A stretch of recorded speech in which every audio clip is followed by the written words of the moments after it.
الحمد للہ وکفی والصلاة والسلام علی عبادہ الذین اصطفیٰ خصوصاً علی افضلہم محمد صلی اللہ علیہ وسلم. اما بعد فقد قال اللہ تبارک و تعالی کما ورد فی سورۃ النساء. اعوذ باللہ من الشیطان الرجیم. بسم اللہ الرحمن الرحیم. ان الذین یکفرون باللہ ورسلہ ویریدون ان یفرقوا بین اللہ ورسلہ ویقولون نؤمن ببعض ونکفر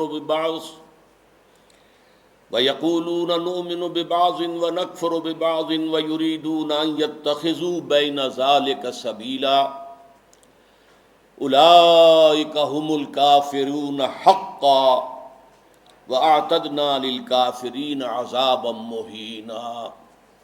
صدق اللہ العظیم. وقال النبی صلی اللہ علیہ وسلم بدأ الاسلام غریبا وسيعود كما بدأ فطوبى للغرباء. رواہ احمد والترمذی وابن ماجہ والدارمی رحمہم اللہ. رب اشرح لی صدری ویسر لی امری واحلل عقدۃ من لسانی یفقہوا قولی. اللہم ربنا الہمنا رشدنا واعذنا من شرور انفسنا. اللہم ارنا الحق حقا وارزقنا اتباعہ وارنا الباطل باطلا وارزقنا اجتنابہ. آمین یا رب العالمین. معزز حاضرین اور محترم خواتین، السلام علیکم ورحمۃ اللہ وبرکاتہ. احادیث نبویہ میں علی صاحب الصلاۃ والسلام جس معین شخصیت کا ذکر ہے دجال اکبر کے عنوان سے، ابھی اس کا ظہور تو نہیں ہوا، اگرچہ شاید اب زیادہ دور بھی نہیں ہے، لیکن جیسے کہ انگریزی میں کہتے ہیں coming events cast their shadows before. جو آنے والے واقعات ہوتے ہیں مستقبل میں، ان کے سائے پہلے سے پڑنے شروع ہو جاتے ہیں. تو وہ دجال اکبر کب ظاہر ہوگا، کس شکل میں آئے گا، کہاں سے آئے گا، اس وقت اس سے بحث نہیں ہے. لیکن دجالیت، فتنہ دجال، وہ کئی صدیوں سے نہ صرف یہ کہ شروع ہو چکا ہے، بلکہ رفتہ رفتہ تدریجاً اس کے سائے گہرے سے گہرے تر ہوتے چلے جا رہے ہیں. اور یہ فتنہ اب میرے نزدیک اپنے آخری مرحلے میں داخل ہو گیا ہے. جیسا کہ سب کو معلوم ہے، کفر کی بھی بہت سی شکلیں ہیں، بہت سی صورتیں ہیں. مثلاً حضور کے زمانے میں ایک کفر تھا مشرکین کا، ایک کفر تھا اہل کتاب کا، ایک کفر تھا منافقین کا جو بظاہر مسلمان تھے بباطن کافر تھے. اسی طریقے سے شرک کی ہزاروں قسمیں، ہزاروں صورتیں، اس پر بڑی مفصل میری تقاریر موجود ہیں. حقیقت و اقسام شرک، اور اس موضوع پر ان کیسٹ سے اتار کر اب یہ سلسلہ مضامین میثاق میں شائع ہو رہا ہے. اسی طریقے سے دجالیت کے بھی بہت سے شیڈز ہیں، بہت سے مراحل ہیں. ان میں جو اس کی ایک خاص صورت ہے کہ جو اس کے آخری مرحلے میں سامنے آ رہی ہے، وہ ہے تفریق بین اللہ والرسل. اللہ اور اس کے رسولوں کے درمیان تفریق کرنا. اللہ کو مانیں گے لیکن رسول کو نہیں مانیں گے، یا مانیں گے تو اطاعت نہیں کریں گے، اتباع نہیں کریں گے، پیروی نہیں کریں گے.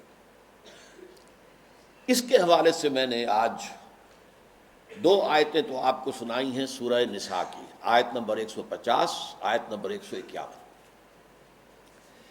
ان کا ترجمہ یہ ہے، ان الذین یکفرون باللہ ورسلہ، یقیناً وہ لوگ جو اللہ اور اس کے رسول کا کفر کرتے ہیں، وَيُرِيدُونَ أَن يُفَرِّقُوا بَيْنَ اللَّهِ وَرُسُلِهِ، اور چاہتے ہیں کہ اللہ اور اس کے رسولوں کے درمیان تفریق پیدا کر دیں، جدائی کر دیں۔ وَيَقُولُونَ، اور یہ کہتے ہیں، نُؤْمِنُ بِبَعْضٍ وَنَكْفُرُ بِبَعْضٍ، ایک کو ہم مانیں گے ایک کو نہیں مانیں گے، ایک کا پر ایمان رکھیں گے ایک کا کفر کریں گے۔ وَيُرِيدُونَ أَن يَتَّخِذُوا بَيْنَ ذَلِكَ سَبِيلًا، اور وہ چاہتے یہ ہیں کہ اس کے بین ایک راستہ اختیار کریں۔ اب جو فتویٰ ہے اللہ کا، فرمایا گیا اولئک ھم الکافرون حقا، یہ لوگ کٹر کافر ہیں، چاہے ایمان باللہ کا دعویٰ کرے، چاہے اللہ کی کتاب پر ایمان کا دعویٰ کرے، لیکن اگر رسول کا انکار ہو، رسول کی اطاعت کا انکار ہو، رسول کے اتباع کا انکار ہو تو یہ کفر ہے۔ اولئک ھم الکافرون حقا، جس میں کسی شک و شبہ کی گنجائش نہیں۔ وَأَعْتَدْنَا لِلْكَافِرِينَ عَذَابًا مُهِينًا، اور ایسے کافروں کے لیے ہم نے بہت عبرتناک، اہانت آمیز، ذلت، ذلیل کن، رسوا کن عذاب تیار کر رکھا ہے۔ اس آیت کے بارے میں عام طور پر لوگوں کی جو رائے ہے وہ تفریق بین الرسل والانبیاء، اس کی طرف ذہن جاتا ہے، یعنی رسولوں میں سے بعض کو ماننا بعض کو نہ ماننا، یہ بھی کفر ہے، اور یہ قرآن مجید کے مستقل مضامین میں سے ہے۔ رسولوں کو بھی سب کو ماننا، اور ہمارا ایمان یہ ہے کہ جن رسولوں کا ذکر قرآن میں، نبیوں کا ذکر ہو گیا، ان کو تو ماننا ہے ہی، ان میں سے تو کسی ایک کا انکار سب کا انکار ہو جائے گا۔ اس کے علاوہ بھی ہمیں معلوم ہے کہ دنیا میں اور بہت سے نبی اور رسول آئے ہیں جن کا ذکر قرآن میں نہیں ہے۔ رسولا قد قصصناہم علیک من قبل ورسلا لم نقصصہم علیک، اے نبی ہم نے بہت سے رسول ایسے بھی ہیں جن کا ذکر آپ کے سامنے کیا ہے پہلے، اور ایسے بھی بہت سے ہیں جن کا ذکر نہیں کیا، لیکن اجمالاً ہم ان سب پر ایمان رکھتے ہیں، یہ ہمارا عقیدہ ہے۔ تعین کے ساتھ انہی کو مانیں گے جن کا ذکر قرآن میں ہوا۔ تو یہ تفریق بین الرسل کا معاملہ بھی قرآن مجید کا ایک مستقل مضمون ہے، جس کے لیے دو مثالیں میں آپ کے سامنے پیش کرتا ہوں۔ بقرہ کے آخر میں بھی، جو آخری سے پہلی آیت ہے، لاسٹ بٹ ون، اور سورہ بقرہ میں 16ویں رکوع کے آخر میں بھی یہ مضمون آیا ہے۔ 16ویں رکوع میں فرمایا گیا قولوا آمنا باللہ وما انزل الینا وما انزل الی ابراہیم واسماعیل واسحاق ویعقوب والاسباط وما اوتی موسیٰ وعیسیٰ وما اوتی النبیون من ربہم لا نفرق بین احد منہم۔ اے مسلمانوں کہو، ہم ایمان لاتے ہیں اللہ پر بھی، اور اس پر بھی جو ہم پر نازل کیا گیا، اور اس پر بھی جو ہم سے پہلے نازل کیا گیا، ابراہیم پر، اسماعیل پر، اسحاق پر، یعقوب پر، ان کی اولاد پر، موسیٰ پر، عیسیٰ پر، اور تمام نبیوں کو جو کچھ دیا گیا ہم اس سب پر ایمان رکھتے ہیں، اور لا نفرق بین احد من، ان میں سے کسی کے درمیان تفریق نہیں کرتے، تمام نبیوں کو مانتے ہیں۔ اسی طرح جو سورہ بقرہ کی آخری سے پہلی آیت ہے آمن الرسول بما انزل الیہ من ربہ والمؤمنون کل آمن باللہ وملائکتہ ورسلہ لا نفرق بین احد من رسلہ، ہم اس کے رسولوں میں سے، اللہ کے رسولوں میں سے کسی ایک کی بھی تفریق نہیں کرتے۔ تو تفریق بین الانبیاء والرسل بھی قرآن کا ایک مستقل موضوع ہے۔ اس مقام پر توجہ کی ضرورت ہے۔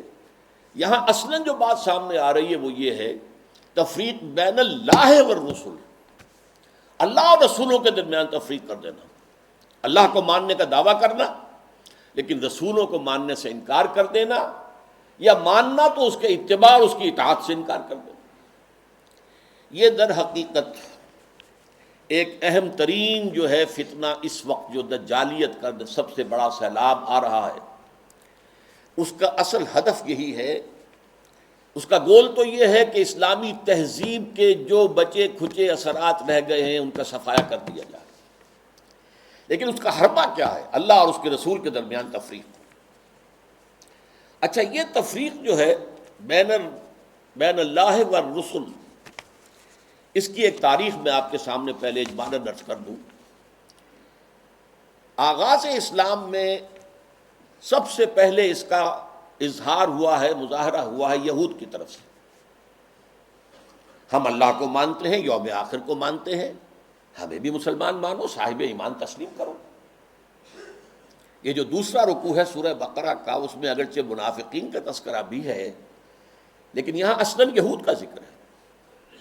وَمِنَ النَّاسِ مَن يَقُولُ آمَنَّا بِاللَّهِ وَبِالْيَوْمِ الْآخِرِ وَمَا هُمْ بِمُؤْمِنِينَ، لوگوں میں سے کچھ ایسے بھی ہیں جو کہتے ہیں ہم ایمان رکھتے ہیں اللہ پر بھی، یوم آخر پر بھی، لیکن وہ ہرگز مومن نہیں ہے۔ يُخَادِعُونَ اللَّهَ وَالَّذِينَ آمَنُوا وَمَا يَخْدَعُونَ إِلَّا أَنفُسَهُمْ وَمَا يَشْعُرُونَ فِي قُلُوبِهِم مَرَضٌ فَزَادَهُمُ اللَّهُ مَرَضًا وَلَهُمْ عَذَابٌ أَلِيمٌ بِمَا كَانُوا يَكْسِبُونَ۔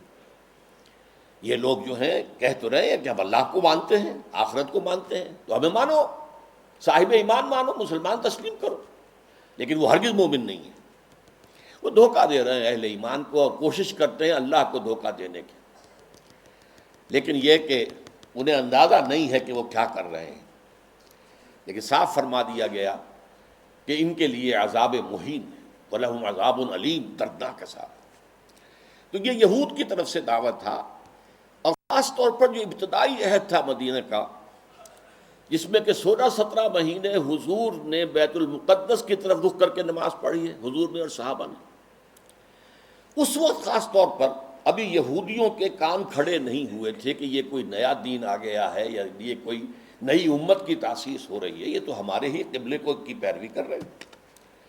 اسی سے ہمت پا کر ان کو یہ کہنے کا بھی موقع ہوا کہ ہمیں بھی مانو کہ ہم مسلمان ہیں، مومن ہیں، دیکھو اللہ کو مانتے ہیں، آخرت کو مانتے ہیں، اگر ہم محمد کو نہیں مانتے صلی اللہ علیہ وسلم تو کون سی بڑی بات ہے۔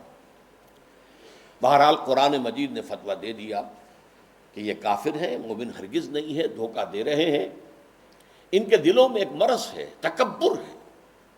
کیوں نہیں مان رہے محمد کو صلی اللہ علیہ وسلم؟ تکبر، اور اس کی وجہ سے اللہ نے ان کے تکبر میں، ان کے مرض میں اضافہ کر دیا ہے۔ وَلَهُمْ عَذَابٌ عَلِيمٌ بِمَا كَانُوا يَكْسِبُونَ، اور ان کے لیے دردناک عذاب ہے بسبب اس کے کہ جو جھوٹ وہ بول رہے ہیں۔ نمبر 2 پر منافقین نے جو شکل اختیار کی، وہ پورے زور دے کر کہتے تھے کہ ہم اے محمد آپ پر ایمان رکھتے ہیں،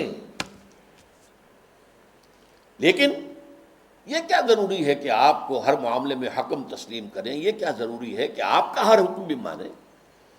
آپ کی رسالت کا کام پورا ہو گیا، آپ نے قرآن لا کر ہمیں اللہ کی کتاب دے دی، اب جو کچھ قرآن میں ہوگا اس کو تو مانیں گے، لیکن یہ کہ آپ کا حکم، آپ کا قول، آپ کا فرمان، آپ کا قانون، یہ کیوں مانیں؟ چنانچہ آپ دیکھیے سورہ منافقون کی پہلی آیت میں سب سے زیادہ شد و بد کے ساتھ وہ ذکر ایمان بالرسول کا کر رہے ہیں۔ اذا جاءک المنافقون قالوا نشہد انک لرسول اللہ، اے نبی جب آپ کے پاس یہ منافق آتے ہیں اور کہتے ہیں کہ ہم گواہ ہیں کہ آپ اللہ کے رسول ہیں، واللہ یعلم انک لرسول، اور اللہ خوب جانتا ہے، اللہ سے بڑھ کر اور کس کو معلوم ہوگا کہ اے محمد آپ اللہ کے رسول ہیں صلی اللہ علیہ وسلم۔ واللہ یشہد ان المنافقین لکاذبون، لیکن اللہ تعالیٰ گواہی دیتا ہے کہ یہ منافقین جو ہیں یہ جھوٹ بول رہے ہیں، ان کا آپ کی نبوت و رسالت پر وہ ایمان نہیں ہے کہ جو ہونا چاہیے۔ خاص طور پر قتال کے بارے میں انہوں نے یہ کہنا شروع کر دیا تھا کہ یہ تو خود اپنی طرف سے شروع کر دیا ہے محمد نے صلی اللہ علیہ وسلم، ابھی قرآن میں تو قتال کا ذکر ہی نہیں آیا، اور وہ کہتے تھے کہ کوئی صورت کیوں نہیں اتری؟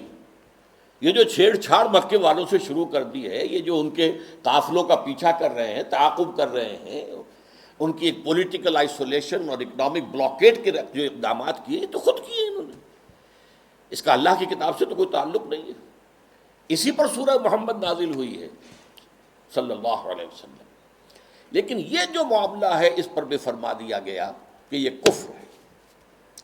فلا وربک لا یؤمنون حتی یحکموک فیما شجر بینہم، تو نہیں اے محمد صلی اللہ علیہ وسلم، آپ کے رب کی قسم، یہ ہرگز مومن نہیں ہوں گے جب تک کہ ہر اس معاملے میں جو ان کے درمیان آئے آپ کو آخری حکم تسلیم نہ کریں، اور اس کے بعد جو فیصلہ آپ کر دیں اس پر یسلموا تسلیما، اس کو تسلیم کریں جیسے کہ تسلیم کرنے کا حق ہے۔ ثم لا یجدوا فی انفسہم حرجا مما قضیت، پھر وہ اپنے سینوں میں تنگی بھی محسوس نہ کریں آپ کے فیصلے پر۔ یعنی مان تو لیا ہے لیکن سینے کے اندر تنگی ہو رہی، بات یہ غلط ہی ہے، یہ خام خواہ جبرن ماننی پڑ رہی ہے، اب کیا کریں، مسلمانوں میں اپنے آپ کو شامل کرانا ہی ہے۔ تو فرمایا کہ اگر یہ اپنے سینوں میں بھی تنگی محسوس کریں گے بظاہر اس قول اور آپ کے فیصلے کو تسلیم کرتے ہوئے، تب بھی یہ مومن نہیں۔ فلا وربک لا یؤمنون حتی یحکموک فیما شجر بینہم ثم لا یجدوا فی انفسہم حرجا مما قضیت ویسلموا تسلیما، یہ صاف فیصلہ ہے قرآن کا۔ وما ارسلنا من رسول الا لیطاع باذن اللہ، ہم نے تو رسول جب بھی بھیجا، جو بھی بھیجا، وہ تو اسی لیے بھیجا ہے کہ اس کو اللہ کے حکم سے اس کی اطاعت کی جائے۔ اچھا، میں to cut a long story short, اب میں آ رہا ہوں اس دور پر جب کہ امت مسلمہ، امت محمد صلی اللہ علیہ وسلم کی عمر کا 1000 سال گزر گیا، الف اول ختم ہوا، الف ثانی کا آغاز ہوا۔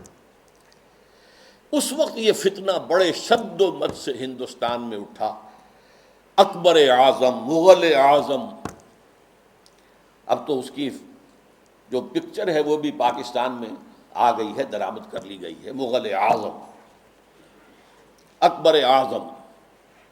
اس نے جو دین الہی شروع کیا تھا، اسے دین اکبری بھی کہہ دیا جاتا ہے، اکبر سے نسبت کی طرف کی وجہ سے۔ دین الہی، اس کا مطلب کیا تھا؟ اللہ کو مانو، باقی رسولوں کے ماننے سے تفرقہ ہوتا، رسولوں کی شریعتیں جدا ہیں، خود قرآن کہتا ہے سورہ مائدہ میں وَلِكُلٍّ جَعَلْنَا مِنْهُمْ شِرْعَةً وَمِنْهَاجًا، ہم نے ہر ایک کے لیے ایک شریعت مقرر کی ہے، ایک منہاج مقرر کیا، ایک طرز عمل اور ایک جو منہج ہے وہ معین کیا۔ تو جو فرق لوگوں میں آتا ہے وہ رسالت کی وجہ سے آتا، اللہ تو سب کا ایک ہے، وہ تو یہ ہے کہ لوگ مختلف ناموں سے اللہ کو پکارتے ہیں، پرمیشور کہہ لیں، مہادیو کہہ لیں، اور جو بھی آپ چاہیں پرماتما کہہ لیں، اللہ کہہ لیں، یہ سب سے کیا فرق واقع ہوتا ہے؟ وہ ایک ہی ہے، ایک ہی حقیقت ہے، بس اس کو مانو، اس کو پوجو، اس سے محبت کرو، اس سے لو لگاؤ، اس کا قرب حاصل کرو، باقی ان چیزوں کو چھوڑو، ان کی کوئی حیثیت نہیں۔ اس فتنے کے پیچھے اس کی سیاسی حکمت عملی بھی تھی۔ ہندوستان کے حالات کو یقیناً یہ کہ اگرچہ وہ ان پڑھ تھا، بالکل ان پڑھ، لیکن ذہین بہت تھا، اندازہ کر لیا تھا کہ ہندوستان کا اصل مسئلہ یہی مذہبی تفاوت اور فرق ہے، لہذا کوئی شکل ایسی ہو کہ اس تفرقے کو مٹا دیا جائے، اور اس کی شکل یہ شریعت کا اور رسالت کا تصور جو ہے بیچ میں سے نکال دیا جائے، تو اللہ کے اوپر، اللہ کو رام کہہ لو، رحمان کہہ لو، کیا فرق واقع ہوتا ہے؟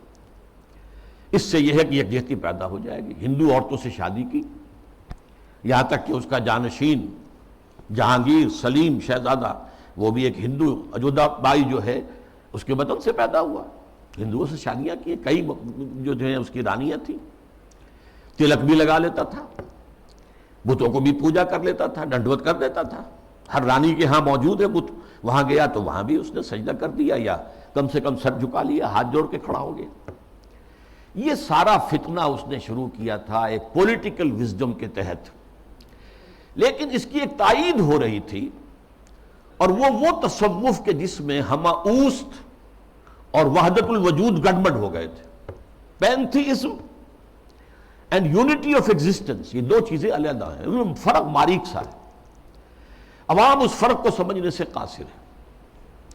یہاں کے تصوف میں یہ دونوں چیزیں گڑبڑ ہو گئی۔ ہمارے ہاں بھی صوفی شاعر نے کہا ہے نا، مسجد مندر ہکڑو نور، یہ سرائے کی علاقے کے بہت بڑے صوفی، مسجد میں اور مندر میں ایک ہی نور ہے، نور تو ایک ہی ہے، رام کہہ لو، رحمان کہہ لو، کیا فرق پڑتا؟ آپ کے یہاں لاہور میں مزار ہے کس کا؟ مادھو لال حسین، ابھی مادھو لال ہندو نام، حسین کا اس کے اندر لاحقہ لگا دیا۔ تو یہ تصوف جو ہے، یہ اور اکبر کی حکمت عملی نے مل کر ایک اتنا بڑا فتنہ شروع کیا کہ محمد کی شریعت اور محمد کی رسالت کا دور ختم ہو گیا صلی اللہ علیہ وسلم. وہ 1000 سال کے لیے تھا، کیونکہ قرآن مجید میں 2 جگہ یہ بات آئی ہے کہ اللہ کا ایک دن تمہارے حساب سے 1000 سال کا بنتا ہے. وہ ایک دن اللہ کا ختم ہو گیا، اور یہ جو شریعت محمدی اور نبوت محمدی کا دور تھا وہ ختم ہوا. اب یہ ایک نیا دور ہے، اس میں جو ہے وہ دین الہی چلے گا. اس فتنے کا توڑ کیا حضرت مجدد الف ثانی. میں نے کہا تھا نا یہ الف ثانی کے آغاز میں فتنہ اٹھا. امت کی عمر کا دوسرا 1000واں جو ہے دور وہ شروع ہو رہا تھا، 1000 سالہ دور. تو وہ فتنہ جو تھا الف ثانی کا، اس کا توڑ کرنے کے لیے اللہ نے جس مجدد کو اٹھایا ہے اس کا نام ہی پڑ گیا مجدد الف ثانی رحمۃ اللہ علیہ، شیخ احمد سرہندی. اس نے توڑ کیا، جس کے بارے میں اقبال کہتا ہے گردن نہ جھکی جس کی جہانگیر کے آگے، جس کے نفس گرم سے ہے گرمی احرار. وہ ہند میں سرمایہ ملت کا نگہباں، اللہ نے بر وقت کیا جس کو خبردار. ملت تو ختم ہو رہی تھی، اس لیے کہ ملت کی جو بنیاد جو ہے وہ حضور صلی اللہ علیہ وسلم کے اتباع اور اطاعت پر ہے. محض قرآن پر تو نظام کوئی بنتا ہی نہیں سرے سے. نماز کا نظام نہیں بنتا، اور کیا نظام بنے گا؟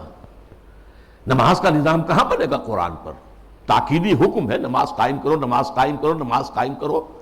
وہ 5 نمازوں کا ذکر کہاں ہے؟ یہ ان رکعتوں کا ذکر کہاں ہے کہ فجر کی 2 ہیں فرض جو رکعتیں ہیں، اور ظہر اور عصر کی 4 ہیں، مغرب کی 3 ہیں، عشاء کی پھر 4. کہاں ہے؟ قرآن میں تو کہیں نہیں. اس لیے نظام اگر بنتا ہے، یہاں تک کہ نماز کا نظام بھی وہ سنت سے بنتا ہے. ملت بنتی ہے تو سنت سے بنتی ہے. بمصطفیٰ پر اساخی اشراق دی ہماوست، اگر مؤون رسیدی تمام بولا بیست. اپنے آپ کو مصطفیٰ صلی اللہ علیہ وسلم کے قدموں تک پہنچا دو کہ دین تو نام ہی ان کا ہے. بہت صحیح بات ہے. اگر ان تک تمہاری رسائی نہ ہوئی تو سب مقبولہ بھی ہے. یہی فتنہ پھر 19ویں صدی میں سامنے آیا ہے. اب یہ ایک ہندو کے ذریعے سے آیا. راجہ رام موہن رائے بہت بڑا عالم تھا، فارسی کا، عربی کا، اردو کا، ہندی تو اس کی زبان تھی.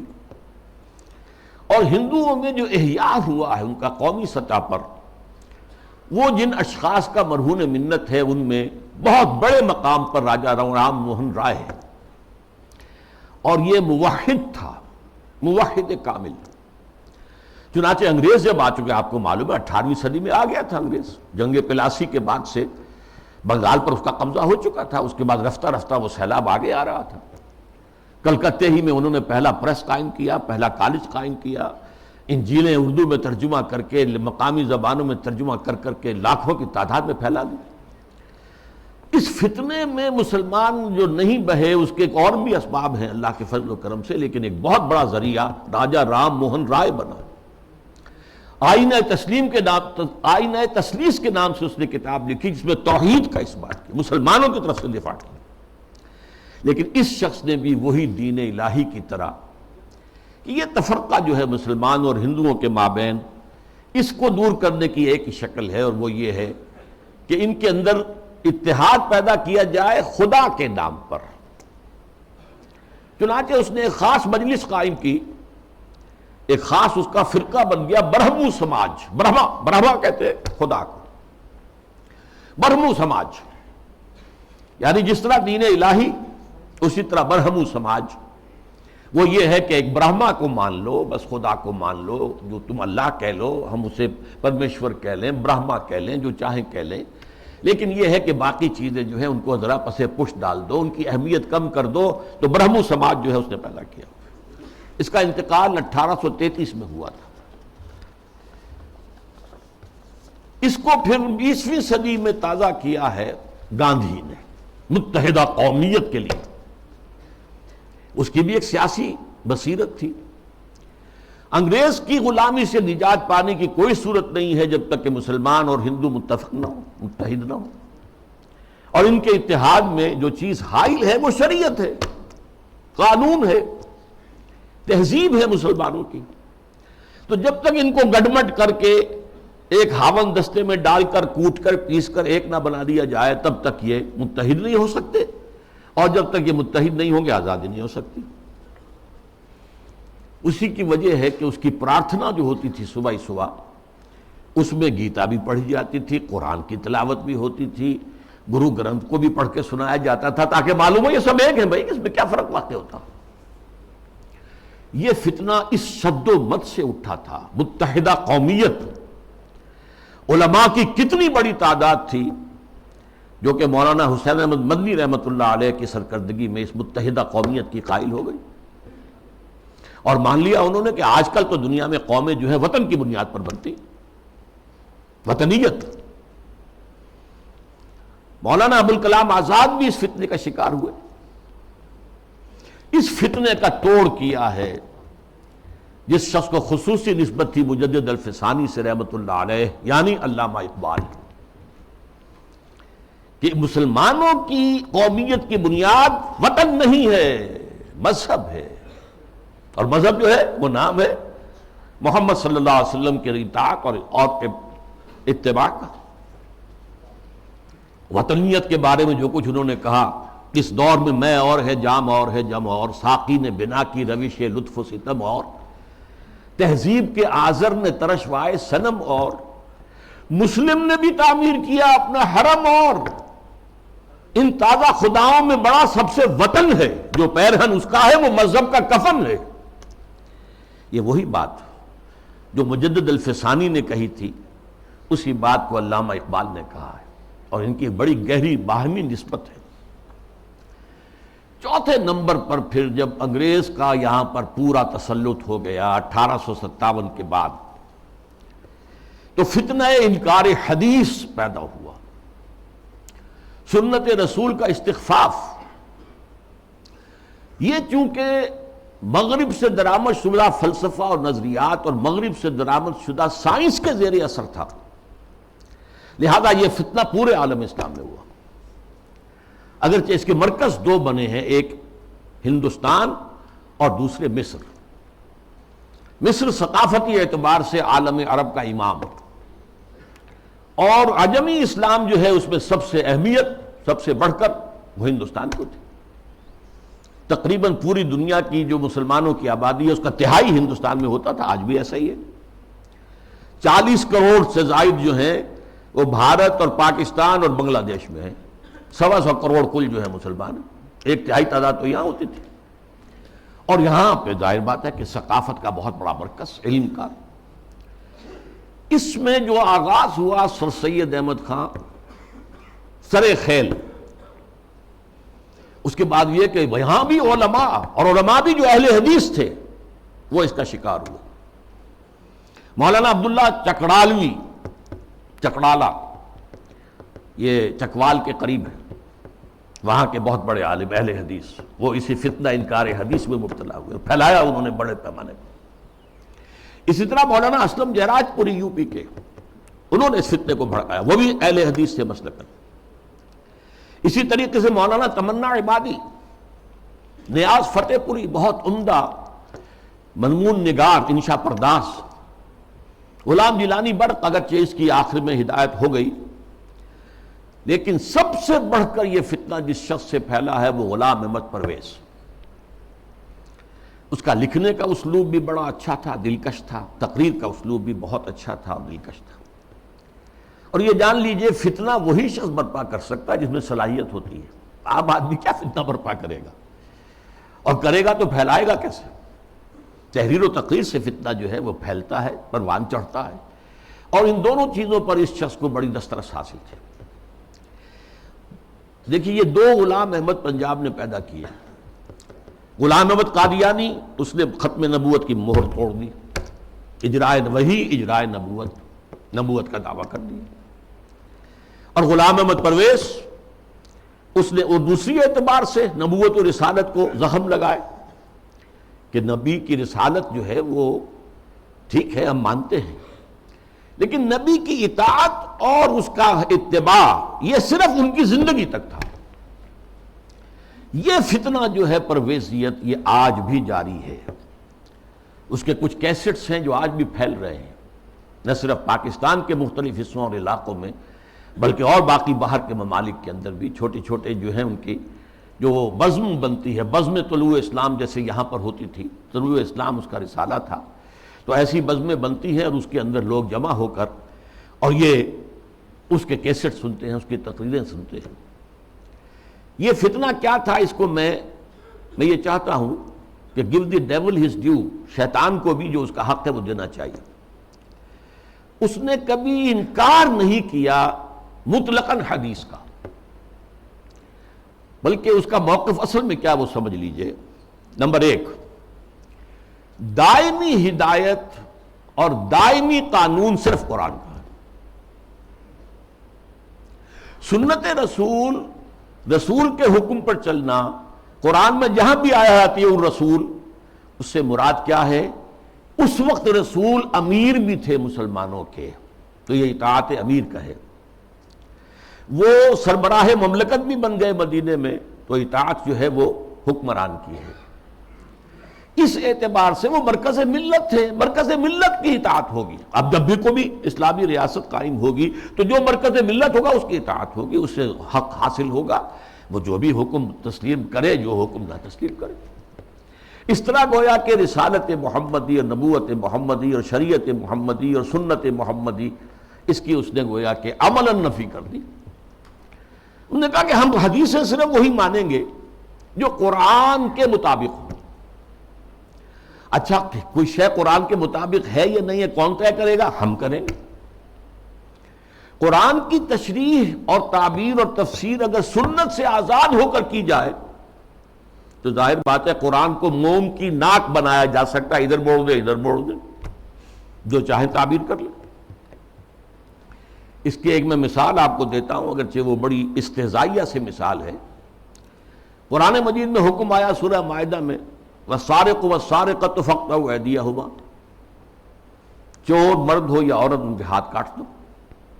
اب اس کی کیا تعبیر کی؟ رسول نے تو سمجھا ہاتھ کاٹنا ہے اور آپ نے ہاتھ کاٹے۔ ایک مخزومی خاتون تھی بڑے اونچے گھرانے کی، بنو مخزوم وہی ابو جہل کا قبیلہ ہے، فاطمہ نام تھا، فاطمہ مخزومیہ۔ اس نے چوری کی، اب اس کا ہاتھ کاٹنے کا حکم دے دیا گیا۔ لوگوں میں بڑی جو ہے بے چینی پھیلی، بڑے اونچے خاندان کی یہ عورت ہے، اس کا ہاتھ کٹے گا۔ اور تو کسی کو جو ہے لب کشائی کی ہمت نہیں تھی۔ حضرت انس حضور کے خادم خاص تھے، ان کو ذریعہ بنایا کہ حضور یہ اونچے خاندان کی عورت ہے، خاندان کی ناک کٹ جائے گی، آپ اس میں نرمی کیجیے۔ حضور نے سخت غصے کا، غضب کا اظہار کیا۔ اے انس، تم سے پہلی جو امتیں برباد ہوئیں اسی لیے ہوئیں کہ جب اونچی قسم کے لوگ، اونچے لیول کے لوگ جرم کرتے تھے انہیں چھوڑ دیا جاتا تھا، اور عوام اور غریب لوگ جرم کرتے تھے تو انہیں سزا دی جاتی تھی۔ خدا کی قسم اگر فاطمہ بنت محمد بھی چوری کرے گی، معاذ اللہ ثم معاذ اللہ ثم معاذ اللہ، رضی اللہ تعالی عنہا وصلی اللہ علیہ وسلم، تو اس کا بھی ہاتھ کاٹا جائے۔ اب اس کی تعبیر پرویز صاحب کیا کرتے ہیں؟ ان کا ہاتھ کاٹ دو مطلب ایسا معاشرہ، ایسا معاشی نظام بنا دو کہ چوری کی ضرورت ہی نہ رہے۔ جیسے محاورے میں کہتے ہیں نا، والدین کسی مسئلے میں اپنے بیٹے سے، بھائی تم نے تمہارے ہاتھ کاٹ دیے، یعنی یہ کہ تم نے تو ایسا قدم اٹھا لیا کہ اب ہم کچھ کر ہی نہیں سکتے۔ یہ گویا کہ اس محاورے پر لے آیا، ان کے ہاتھ کاٹ دو یعنی ایسا ماحول پیدا کر دو، ایسا سوشلسٹ نظام برپا کر دو کہ جس میں ہر ایک شخص کی ضرورت پوری ہو رہی ہے تو کائے کو چوری کرے گا۔ یہ ہاتھ کاٹ دو کا مفہوم ہے، یہ نہیں ہے یہ تو مولویوں نے بنا لیا ہے، اور یہ غلط تصور ہے کہ ہاتھ کاٹے جائیں۔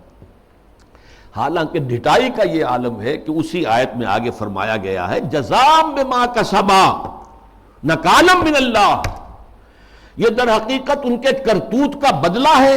تو گویا کہ ان کے کرتوتوں کا بدلہ یہ ہے کہ ایسا نظام قائم کرو، یہ ان کے کرتوتوں کا بدلہ ہے۔ نکالن، اور عبرت ہے لوگوں کے لیے اللہ کی طرف سے۔ اللہ عبرت کیسے ہوگی؟ کیا اس اعلیٰ نظام سے عبرت پیدا ہوگی؟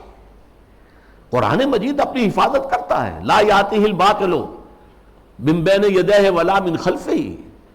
قرآن مجید کے اوپر کوئی باطل حملہ آور نہیں ہو سکتا، نہ سامنے سے نہ پیچھے سے۔ بہرحال یہ اس کا موقف تھا، اور یہ موقف آج بہت بڑے پیمانے پر ہمارے جو جدید تعلیم یافتہ لوگ ہیں ان میں موجود ہے۔ ان کے ہاں بھی یہ پہلا موقع تھا کہ درس قرآن کے نام سے محفل ہوتی تھی، اور وہ مخلوط محفل ہوتی تھی، مرد بھی اور خواتین اور نوجوان لڑکیاں بھی، اور وہ بے پردگی کے ساتھ۔ اب جو صورتحال ہے، یہ فتنہ جو ہے بہت شد و بد اور بہت بڑے پیمانے پر اور بڑی پشت پناہی کے ساتھ مغرب کے زیر اثر، اور دجال جو اس وقت ہے، دجاجلہ میں سے ایک بہت بڑا دجال جو ہے امریکہ، اور شخصی طور پر بش، اس کی ریشہ دوانی اور اس کی پشت پناہی اور اس کی تائید اور اس کی مدد سے جو فتنہ اٹھ رہا ہے، اس کا ہدف کیا ہے؟ اسلامی تہذیب کی بیخکنی کرنا، اور اس کا حربہ کیا ہے؟ تفریق بین اللہ والرسل۔ اللہ کو مانو، قرآن کو مانو، اور اس کی من مانی تعبیر کرو، رسولوں کو چھوڑو، رسول کی بات کو چھوڑو۔ وہ تھے تو اپنے وقت کے لیے تھے، ایک وقتی کلچر انہوں نے پیدا کر دیا تھا، ایک وقتی نظام پیدا کر دیا تھا، وہ لوگوں کی اس وقت کی ذہنی سطح کے مطابق تھا، اس وقت کے ماحول کے مطابق تھا، یہ کوئی مستقل اور دائمی شے نہیں۔ حربہ یہ ہے۔ اس ضمن میں اب میں ذرا تھوڑا سا تاریخی پس منظر بیان کروں۔ دیکھیے اس وقت جو ہے شیطان لعین اور اس کے سب سے بڑے ایجنٹ کے ذریعے سے دجالیت جو مرحلہ وار آگے بڑھی ہے، اس موضوع پر میں تقریر اسی جگہ پر کر چکا ہوں 22 فروری 2004 کو، 2.25 سال پہلے، موجودہ عالمی حالات میں اسلام کا مستقبل کے عنوان سے۔ سب سے پہلی دجالیت جو آئی دنیا میں، وہ ریاست اور سیاست کے میدان میں آئی، سیکولرزم کے عنوان سے۔ مذہب کو، خدا کو، خدائی ہدایت کو، خدائی احکام کو، آسمانی ہدایت کو پرے کر دو ریاست سے۔ ریاست، قانون، یہ انسانوں کا کام ہے بنانا۔ ہیومن سوورنٹی، پاپولر سوورنٹی، عوام خود حاکم ہیں، وہ اپنے نمائندوں کے ذریعے سے جو چاہیں گے قانون بنائیں گے۔ رکھ دو، اللہ کو مسجد میں بند کرو اور خدا کو جو ہے جہاں چاہو بند کر دو، ہمارے ایوان حکومت میں نہیں آئے گا، ہمارے قانون ساز ادارے میں وہ نہیں آئے گا، حاکمیت اس کی نہیں ہے، حاکمیت عوام کی۔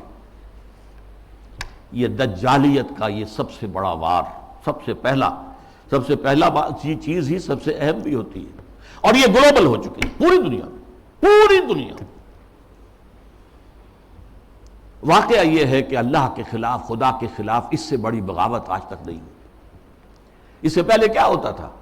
ایک بڑے خدا کو ماننے کے ساتھ چھوٹے چھوٹے خدا بھی مان لیے، بس شرک ہوتا تھا۔ لیکن خدا کو اس طرح انسانی معاملات، اور خاص طور پر ظاہر بات ہے ریاست اور سیاست اور قانون، یہی تو سب سے بڑی چیزیں ہوتی، ان سے بے دخل کر دینا خدا کا، یہ اس دور میں ہوا۔ نمبر 2 دور آیا معیشت کا۔ معیشت کی بنیاد انٹرسٹ بیسڈ کیپٹلزم پر کر کے، آسمانی شریعتوں کے نزدیک سب سے بڑا گناہ جو ہے عمل میں، وہ سود ہے۔ عقائد میں شرک ناقابل معافی، ان اللہ لا یغفر ان یشرک بہ ویغفر ما دون ذلک لمن یشاء۔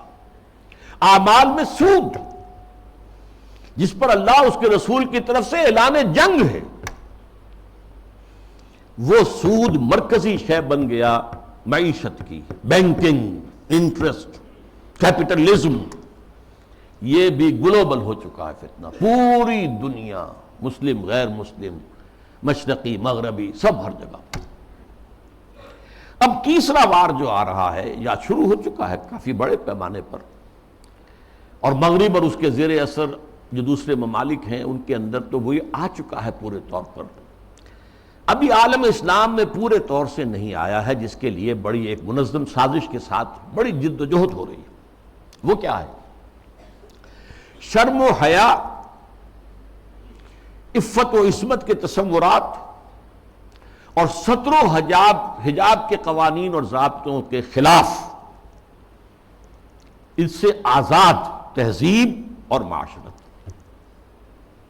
جیسا کہ میں نے عرض کیا، یہ شرم و حیا، عصمت و عفت کے تصورات، کہ یہ بھی کوئی بڑی اعلیٰ قدر ہے، ستر و حجاب یہ بھی کوئی احکام ہے، ان سب کی نفی اسلامی تہذیب کو اس وقت سب سے بڑا چیلنج اس سے، اس لیے کہ یہ اسلامی تہذیب کا بنیادی نقطہ ہے، اہم ترین ہے۔ اس ضمن میں دیکھیے، سب سے پہلے امریکہ میں ان کے جو تھنک ٹینکس ہوتے ہیں، بڑے بڑے مفکر ہوتے ہیں، تھنکرز ہوتے ہیں، وہ چیزیں لکھتے ہیں اور وہ گویا کہ ایک طرح کی رہنمائی ہوتی ہے حکومت کے لیے۔ سیموئل پی ہنٹنگٹن نے لکھی کتاب، بلکہ مقالہ، تہذیبوں کا ٹکراؤ۔ اب ہمارا اصل معاملہ ہماری تہذیب کا مسلم تہذیب سے ٹکراؤ ہے، تہذیبوں کا ٹکراؤ، کلیش آف سویلائزیشنز، اور اس میں اس نے تجزیہ کیا۔ یہ چیزیں پہلے بھی بیان ہوئی ہیں، لیکن اس وقت ایک خاص موضوع کے تحت میں ترتیب کے ساتھ ان چیزوں کو لا رہا ہوں۔ اس نے کہا کہ ٹوائنبی نے کہا ہے کہ دنیا میں آج تک کل 20 تہذیبیں قائم ہوئیں، ان میں سے 12 تو مر چکی، ختم ہو گئی، نسیم منسیہ ہو گئی، 8 ابھی موجود ہیں۔ ایک ہماری مغربی تہذیب ہے، 7 اور ہیں۔ ان 7 میں سے بھی 5 تو ایسی ہیں جنہیں ہم آسانی سے ایسیمیلیٹ کر سکتے ہیں۔ انڈین سویلائزیشن آسانی سے ایسیمیلیٹ ہو گئی، وہی کلچر، وہی تہذیب، وہی بے پردگی، وہی اریانی پہلے بھی تھی اب بھی آ گئی، وہی ناچ گانا وہ پہلے بھی تھا اب اور زیادہ ہو گیا، لہذا تہذیبی ٹکراؤ وہاں تو ہے ہی نہیں۔ تو ایک دو جو تہذیبیں ہیں وہ ہمارے لیے چیلنج ہیں، وہ لوہے کے چنے ہیں، انہیں چبانے میں وقت لگے گا۔ ایک مسلم سویلائزیشن اور ایک کنفیوشین سویلائزیشن۔ کنفیوشین سویلائزیشن کے بارے میں تو میں اس وقت نہیں سمجھا تھا کہ یہ کیا واقعی کوئی چین کے اندر یا اس کے آس پاس کے ممالک میں جو بدھ مت کے پیروکار شمار ہوتے ہیں، کوئی واقعی کوئی تہذیب کنفیوشس کے حوالے سے ہے۔ ابھی حال ہی میں نیوز ویک کا ایک پرچہ چھپا ہے جس کا مین مضمون تھا کنفیوشس کا احیاء، ریوائول۔ تو یہ ہو رہا ہے چین میں اس وقت۔ لیکن یہ کہ اصل ہمارا جو مطلب ہے اس وقت، ہمارا موضوع ہے وہ مسلم سویلائزیشن ہے۔ اس نے اسے بھی شمار کیا ہے کہ یہ بھی ہمارے لیے بہت بڑا چیلنج۔ اب ذرا اسلامی تہذیب کا ایک تاریخی جائزہ، شرم و حیا، عفت و عصمت اور ستر و حجاب کے احکام پر مبنی اسلامی تہذیب، اس کا ایک تاریخی جائزہ۔ دیکھیے نبی اکرم صلی اللہ علیہ وسلم نے فرمایا تھا، وہ حدیث میں نے شروع میں آپ کو سنائی ہے، بدأ الاسلام غریبا وسیعود کما بدا۔ اسلام کا آغاز جب ہوا ہے تو وہ بہت اجنبی سا تھا، نامانوس، لوگ سمجھتے نہیں تھے یہ کیا نئی باتیں ہیں۔ پھر اس کے بعد اسلام کے غلبے کا دور آ گیا، جب غالب ہو جائے تو سبھی دوست بن جاتے ہیں، جو بھی طاقتور ہے اس کو تو سبھی دوست ہیں، لہذا بہت سب لوگ جو ہیں اس کا علم لے کر کھڑے ہو گئے۔ لیکن ان قریب اسلام غریب ہو جائے گا، پھر اجنبی ہو جائے گا۔ تو جو لوگ اسلام کی اجنبیت میں اس کا ساتھ دیں اور خود بھی اجنبی ہو جائیں، ان کے لیے مبارکباد ہے، تہنیت ہے کہ وہ زمانے کا ساتھ نہ دیں، اسلام کا ساتھ دیں۔ چاہے کہا جائے کہ یہ بڑے فنڈامنٹلسٹ ہیں، یہ بڑے کٹھ ملا ہیں، یہ بڑے دقیانوسی ہیں، یہ بڑے تنگ نظر ہیں، یہ بڑے رجت پسند ہیں، جو چاہے کہیں، لیکن جو اسلام کے ساتھ چمٹے رہیں گے ان کے لیے فطوبیٰ للغرباء۔ اب اس کا تاریخی تجزیہ کیا ہے؟ دیکھیے، اسلام پر اجنبیت کا پہلا پردہ یا پہلا سایہ تو پڑ گیا خلافت راشدہ کے فوراً بعد۔ حکومت و ریاست کے میدان میں امرہم شورا بینہم کے بعد ختم ہوئی اور ملوکیت، شہنشاہیت کا آغاز ہو گیا۔ اب اس کی تفصیل میں اس وقت نہیں جاؤں گا۔ بنو امیہ، بنو عباس، پھر اس کے بعد جو بادشاہتیں بنی، مغلوں کی حکومت، صفویوں کی حکومت، ترکوں کی حکومتیں، یہ تھی۔ یہ وہاں پر وہ خلافت کی بنیادی بات یہ نہیں تھی کہ چنو اپنے میں سے بہترین کو اور پھر اس کا حوالے کرو۔ ان اللہ یامرکم ان تؤدوا الامانات الی اہلہا، جو اہل ہو ان کے ذمہ داریاں جو ہیں ان کے ذمہ لگاؤ۔ اس کو ختم کر دیا گیا۔ اب جس کی لاٹھی اس کی بھینس۔ بنی امیہ کی طاقت زیادہ ہے، عصبیت شدید ہے، لہذا وہ آئے، انہوں نے حکومت قائم کر لی۔ تو یہ پہلا دور تھا اجنبیت کا، پہلا پردہ پڑا اسلام پر۔ دوسرا پردہ کچھ عرصے کے بعد جب ملوکیت نے خوب پنجے گاڑ لیے، مضبوطی ہو گئی اور ملوکیت شہنشاہیت میں تبدیل ہو گئی، یہ دور بنو عباس ہے۔ اس میں معیشت کے میدان میں بھی آ گیا معاملہ۔ ایک طرف جاگیرداری جو ملوکیت کی بنیاد ہوتی ہے، ہر جگہ مشرق و مغرب میں شہنشاہیت اور بادشاہیت میں آپ کو جاگیرداری ملے گی۔ جاگیردار ہوتے 30,000 منصبدار، 20,000 منصبدار، ان پر حکومت قائم ہوتی اور ان کے لیے ضروری ہے مزارعت۔ آپ نے بہت بڑی جاگیر دے دی ہے، لیکن کیا وہ شخص خود کاشت کر لے گا؟ وہ تو کسی کو بٹائی پر کاشت کے لیے دے گا نا۔ یہ زمین کا سود ہے جو سب سے پہلے اسلام میں داخل ہوا، جس کو حرام مطلق قرار دیتے ہیں امام ابو حنیفہ بھی رحمۃ اللہ علیہ، جو اصحاب الرائے کے سر خیل ہیں، امام ہیں، اور امام مالک بھی رحمۃ اللہ علیہ جو اصحاب الحدیث کے سر خیل ہیں اور سب سے بڑے ان کے نمایاں ہیں۔ لیکن یہ شام اور پھر بیع معجل، بیع مرابحہ کے عنوان سے نقد کے معاملے میں بھی جو ہے، کرنسی کے معاملے میں بھی وہ ایک سود کی ہلکی سی شکل داخل ہے۔ یہ دوسرا دجالیت کا دور پوری دنیا میں بھی آیا، بینکنگ، انٹرسٹ بیسڈ کیپٹلزم، اور کچھ اسلامی ممالک کے اندر بھی، جیسا کہ میں نے عرض کیا کہ اس راستے سے چور دروازوں سے داخل ہوا۔ اب جو اس کا ہے مسئلہ وہ ہے معاشرت اور تہذیب پر۔ اس کی وجہ کیا ہے؟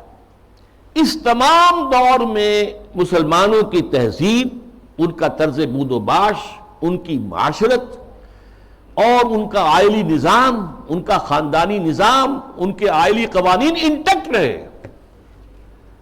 چاہے دور ملوکیت جو ہے بنو امیہ کا تھا، وہ دور ملوکیت بنو عباس کا تھا، اور چاہے اور دوسرے بادشاہوں کے دور تھے، اس میں جہاں ریاست اور سیاست کی سطح پر جو ہے وہ پردہ پڑ گیا، پھر معیشت کے معاملے میں بھی پردہ پڑ گیا، تہذیب وہی رہی، وہی تہذیب، وہی مشرق سے مغرب تک مسلمانوں کی معاشرت، عائلی قوانین سب وہی رہے، جو کہ تو رہے۔ مسلم کلچر وجود میں آیا ہے، چنانچہ مسلم آرکیٹیکچر وجود میں آیا۔ یہ مورش آرکیٹیکچر جو ہے دنیا میں مشہور ہوا، اسپین کے اندر خاص طور پر مکان بنانے کا ایک خاص انداز، زنان خانہ علیحدہ ہے، مردانہ علیحدہ ہے، پہلے مردانہ ہے، پھر اس کے بعد ڈیوری آئے گی اور زنانہ جو ہے وہ حصہ شروع ہوگا۔ باہر سے جو آئے گا وہ یہاں بیٹھے گا، مردانے میں قیام کرے گا۔ زنان خانے کے اندر جو ہے وہ تو صرف محرم جائیں گے اور کوئی نہیں جا سکتا۔ اس تہذیب کی بنیاد، وہ جو اسلامی تہذیب تھی، اس پر، اسی پر آرٹ مسلمانوں کا قائم ہوا۔ خطاطی دنیا میں بہت بڑا آرٹ بن گیا، بہت بڑا آرٹ، ہاتھ سے، منہ قلم سے جو آرٹ پیدا کیا جاتا ہے وہ خطاطی کی شکل میں آیا، یا عام مظاہر فطرت کی نقاشی۔ تو یہ ہے جو میری بات ہے وہ سمجھ لیجئے کہ تہذیب میں فرق نہیں آیا، عائلی نظام میں فرق نہیں آیا، معاشرتی اقدار میں فرق نہیں آیا، چاہے سیاسی اور معاشی اعتبار سے دجالیت جو ہے مختلف ادوار سے گزر کر آ گئی۔ اب ظاہر بات ہے کہ دجالیت کا آخری حملہ جو ہے وہ اس تہذیب پر ہے۔ چادر اور چار دیواری کا جو حصار ہے، قلعہ ہے، اس کو توڑ دو، منہدم کر دو، مخلوط معاشرت قائم کرو، بے پردگی، عریانی، فحاشی اور مخلوط معاشرت جو ہے اس کو عام کرو، فروغ دو، پھیلاؤ۔ آزاد شہوت رانی، اس کو فروغ دو، جس کے نتیجے میں شادی کا مقدس جو ایک بندھن ہے اس کی حیثیت ختم ہو جائے۔ جیسا کہ آپ کو معلوم ہے ویسٹ میں اب یہ شادی بیاہ جو ہے وہ تقریباً، یعنی یوں سمجھیے کہ مفقود ہونے والی بات ہے۔ وی آر لیونگ ٹوگیدر، مرد اور عورت ساتھ ہم رہ رہے ہیں، لیکن ہم شادی شدہ نہیں ہیں، وی آر ناٹ میریڈ، اولاد ہو رہی ہے۔ بش نے کئی دفعہ واعظ کہا ہے شادی کرو، شادی کرو، شادی کرو۔ کیوں کہہ رہا ہے؟ اس لیے کہ وہاں تو شادی کوئی کرتا ہی نہیں۔ عائلی قوانین ایسے غیر فطری ہیں کہ کوئی مرد اس کو گوارا نہیں کرتا کہ وہ شادی کے بندھن میں بندھے اور قانونی طور پر اتنی زد میں آ جائے ان قوانین کے۔ وی آر لیونگ ٹوگیدر، بات ہو گیا، علیحدہ ہو گیا، سیپریٹ ہو گئے، تو اس سے کوئی کسی کو قانونی ذمہ داری نہیں ہے مرد کے اوپر۔ خاندانی نظام کی بے کنی، یہ ہے جو آخری حملہ ہے دجال کا، اور یہ حملہ جیسا کہ میں آپ سے کہتا ہوں کہ دنیا میں کہہ چکا ہوں، دنیا کے بہت بڑے حصے میں تو پورے طور پر آ چکا ہے۔ ابھی عالم اسلام میں یہ اتنا فروغ نہیں پا سکا ہے، ابھی کچھ نہ کچھ خاندانی قدریں موجود ہیں، کچھ بزرگوں کا احترام ہے، شادی کا بندھن کی اس کی کوئی اہمیت ہے، اس کا ایک تقدس ہے، شرم و حیا کی کوئی قدر و قیمت ہے، عصمت و عفت کا کوئی تصور ہے، وہ بھی کوئی اعلیٰ قدر ہے، ستر اور حجاب کے کچھ نہ کچھ، بہرحال اگرچہ بہت بڑے پیمانے پر وہ فتنہ ہمارے ہاں بھی آ رہا ہے، لیکن ابھی کچھ نہ کچھ بقایا ہے، اور یہ سب عالمی سطح پر ہو رہا ہے۔ مسلمانوں کی تہذیب کی یہ جڑ اور بنیاد کاٹنے کے لیے، ذرا یاد کیجئے، قاہرہ کانفرنس ہوئی سب سے پہلے عالمی سطح پر، ویمن لب، عورتوں کی آزادی کے لیے، پھر بیجنگ کانفرنس ہوئی، پھر بیجنگ +5 کانفرنس ہوئی یونائٹڈ نیشنز آرگنائزیشن کی جنرل اسمبلی کے تحت، اور اس میں کیا سفارشات دی گئیں یہ پہلے بھی میں بیان کر چکا ہوں۔ نمبر 1، ہومو سیکسولیٹی کو کوئی عیب نہ سمجھا جائے، یہ بھی انسان کا ایک طبعی تقاضا ہے، مرد مرد سے، عورت عورت سے شہوت رانی کرے، یہاں تک کہ مرد اور مرد کی شادی اور عورت کی شادی، ایک مرد جو ہے وہ شوہر ہے، دوسرا مرد بیوی ہے، ایک عورت شوہر کے درجے میں ہے، دوسری عورت بیوی کے درجے میں۔ اسی طریقے سے یہ جو تم کہتے ہو عصمت فروش عورتوں کو پروسٹیٹیوٹس، یہ بڑا گندا لفظ استعمال کرتے ہو، ان کو اس کو بھی اس کا احترام ہونا چاہیے، وہ بھی ایک پیشہ ہے، ایک محنت ہے، لہذا انہیں کہو سیکس ورکرز، محنت کش، جنس کی بنیاد پر محنت کرنے والیاں۔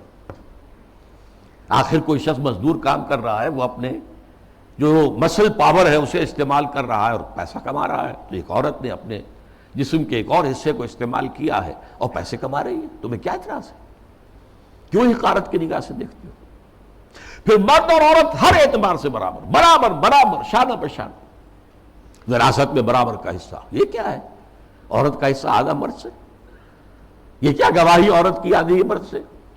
کیا تو کھیل برابر، اور عورت اگر شادی کر کے تمہارے گھر میں آباد ہو جاتی ہے تو اگر وہ گھر کا کام کاج کرے گی تو اجرت لے گی، اس پر اس کو حق حاصل ہے۔ اور اسی طریقے سے اگر وہ پریگننسی کی مصیبت جھیلتی ہے اور چائلڈ برتھ کی تکلیف اس پر بھی اجرت طلب کر سکتی ہے شوہر سے۔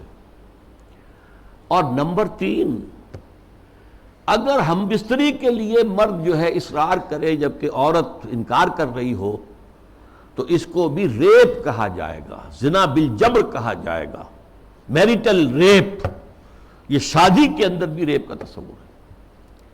یہ ہیں وہ چیزیں جو آج عالمی سطح پر بے پردگی، فحاشی، یہ تو یوں سمجھیے کہ اب بڑی پیچھے رہ گئی باتیں، جو میں نے باتیں آپ کو بتائی ہیں، یہ یونائٹڈ نیشنز کی جنرل اسمبلی کی سفارشات میں شامل۔ اب دیکھیے، شریعت کا ہمیں معلوم ہے کہ دار و مدار یا اساس یا بنیاد جو ہے 2 چیزوں پر ہے، بنیادی، 2 اضافی چیزیں بھی ہیں، لیکن جو بنیادی ہیں سب کے نزدیک، قرآن اللہ کی کتاب اور سنت اللہ کے رسول کی، یہ سارے قوانین کا جو استنباط کیا جائے گا وہ ان 2 چیزوں سے۔ 2 اضافی چیزیں کیا ہیں؟ اجماع اور قیاس، اجتہاد، لیکن بنیادی 2 ہی ہیں، قرآن اور سنت رسول۔ لیکن خاص طور پر جب تہذیب کا معاملہ آتا ہے، تہذیب کے معاملے میں قرآن، سنت رسول، اور سب سے اہم ہے رسول سے محبت، رسول کی تعظیم، وہ مرکز ملت ہے دائم اور قائم ہمیشہ کے لیے۔ مرکز ملت وہ ہے اللہ کا رسول ہے صلی اللہ علیہ وسلم۔ ان کی تعظیم میں کمی ہوگی تو دین کی جڑ ختم ہو جائے گی، تہذیب ختم ہو جائے گی۔ ان کی اطاعت ہی نہیں، اتباع، ان کا اتباع اگر نہیں ہوگا تو تہذیب اسلامی نہیں رہے گی۔ پھر میں آپ کو اقبال کا شعر سنا رہا ہوں، مصطفیٰ پر اساں خیش را کے دی ہماؤس، اگر برو نہ رسیدی تمام بونا بیست۔ یہی وجہ ہے، دیکھیے ویسے تو یہ مضامین سورہ حجرات کے درس میں نے تفصیل سے بیان کیے، مرکزی شخصیت جو ہے ہمیشہ کے لیے امت مسلمہ کے اندر، باقی چھوٹی چھوٹی قیادتیں ادھر ادھر، کوئی پاکستان میں قائد اعظم بن گیا، کوئی بونگ بندو بن گیا، کوئی اور جو ہے وہ کارنو جو ہے وہ لیڈر بن گیا، یہ ہے سب، لیکن اصل لیڈر، اصل شخصیت، مرکزی شخصیت پورے عالم اسلام کے اندر وہ محمد رسول اللہ کے صلی اللہ علیہ وسلم۔ ان سے محبت، ان کی تعظیم، سوء ادب بھی نہ ہو جائے، ان کی آواز سے اوپر اپنی آواز کہیں کر دو گے تو سارے اعمال ہبط ہو جائیں گے۔ یا ایھا الذین آمنوا لا ترفعوا اصواتکم فوق صوت النبی ولا تجهروا له بالقول كجهر بعضكم لبعض ان تحبط اعمالكم وانتم لا تشعرون۔ میں تفصیل سے عرض کرتا رہا ہوں کہ صحابہ کے دور میں تو مطلب تھا حضور کی آواز سے اونچی آواز کر کے بات کرنا، اب کیا ہے؟ حضور کی بات کے مقابلے میں اپنی بات لانا۔ حضور نے تو یہ کہا لیکن میری رائے ہے، واہ، اگر آپ نے مان لیا کہ حضور نے یہ فرمایا ہے تو پھر آپ کون ہیں؟ یہ تمام اعمال صالحہ، ساری تمہارے کرتوت جو بھی تم نے کمائی کی ہے سب ضائع ہو جائیں گے، تمہیں پتہ بھی نہیں چلے گا۔ بھائی میں نے کوئی گناہ کبیرہ تو نہیں کیا، میں نے کوئی اور نہ زنا کیا، نہ شراب پی ہے، نہ کچھ اور کیا ہے۔ انتم لا تشعرون، تمہیں شعور بھی نہیں ہوگا، اور تمہاری ساری جو بھی اب تک کی کارگزاری ہے، تمہارے اعمال ہیں، وہ سب ہبط ہو جائے۔ اب دیکھیے اس پر ٹو پرونگڈ حملہ ہو رہا ہے مغرب سے۔ نمبر ایک، محمد صلی اللہ علیہ وسلم کی شخصیت کو مجروح کر دو۔ یہ کام پہلے بھی ہوا ہے، لیکن یہ بڑے مصنفین کی کتابوں میں ہوا، بڑے محدود پیمانے پر ہوا۔ اب جو ہوا ہے آپ نے دیکھا توہین رسالت کا معاملہ، اور جتنے بڑے پیمانے پر حضور کے کارٹون بنا کر شائع کیے گئے، انہوں نے دیکھ لیا ہے، ٹھیک ہے، عالم اسلام کا رد عمل کیا ہے؟ کوئی جلوس نکل آئے، کوئی توڑ پھوڑ ہو گئی، کوئی اپنا ہی بگاڑا، ہمارا کیا بگاڑا؟ اس اعتبار سے غور طلب بات یہ ہے، ایک بار جو ہے کاری کیا ہے انہوں نے اور دیکھ لیا ہے کہ ہے کوئی تھوڑے سے لوگ ہیں، کوئی دقیانوسی ہیں، کوئی جذباتی ہیں، ویسے بھی وہ لوگ عام طور پر ان پڑھ ہیں یا مولوی ملاٹے ہیں، بس ان کا اثر انہوں نے قبول کیا ہے۔ کسی حکومت نے کوئی قدم اٹھایا؟ کس نے نہیں۔ حضور کی شخصیت کو بس کر اس کا ایک بہت بڑا مظاہرہ یورپ کے کتنے اخبارات نے وہ شائع کر دی، اور کسی طرف سے کوئی معذرت نہیں۔ اور دوسرا معاملہ یہی ہے کہ حدیث کا استخفاف کرو، اور سنت رسول جو ہے وہ اس کی حجیت کو ختم کر دو۔ اب دیکھیے اس پر جو ہے تفریق بین اللہ والرسل، اس کی پشت پر پورا عالم مغرب ہے، یہودی بھی، عیسائی بھی، اور سب سے بڑھ کر عالمی میڈیا، اس سے بھی بڑھ کر civil supreme power on earth the United States of America, وہ اس کی پشت پر ارب ہاں ارب ڈالر خرچ کیے جا رہے ہیں این جی اوز پر، اور ان این جی اوز کا کام کیا ہے؟ مسلم تہذیب کی بیخ کا نہیں۔ یہ جو ہنٹنگٹن نے کہا ہے کہ یہ ذرا لوہے کا چنا ہے، اس کو چبانے کے لیے ذرا لوہے والے دانت ہی چاہیے، ان الحدید بالحدید یفلح، لوہے کو تو لوہا ہی کاٹ سکتا ہے۔ نظام تعلیم کے اندر بنیادی تبدیلیاں کر دی گئی۔ پھر آغا خان فاؤنڈیشن کو امتحانات اور نصاب وغیرہ کا معاملہ ان کے حوالے کر دیا گیا۔ یہ سارا کیا ہے؟ یہ امریکہ اور دوسری طرف عالم اسلام میں جو اس کے پٹھو بیٹھے ہوئے حکمران، پوڈلز، روشن خیالی کے نام سے اور اعتدال پسندی کے نام سے جو پرچار ہو رہا ہے، جو ایوان صدر سے پرچار ہوتا ہے، حکومت کی سطحوں پر، مختلف سطحوں پر پرچار ہو رہا ہے، اور سب سے زیادہ یہ کہ اب میڈیا کے اوپر جو پرچار ہو رہا ہے اور میڈیا کی جو پہنچ ہے اس کا آپ اندازہ کیجیے۔ اس کے ضمن میں خاص طور پر میں آپ سے ذکر کر دوں، جس طرح ہنٹنگٹن کا ذکر آیا ہے، ایسے ہی رینڈ کارپوریشن کی سفارشات چند مہینے پہلے وہ آئی یہ سب سے بڑا ٹاپ کا تھنک ٹینک ہے امریکہ کا.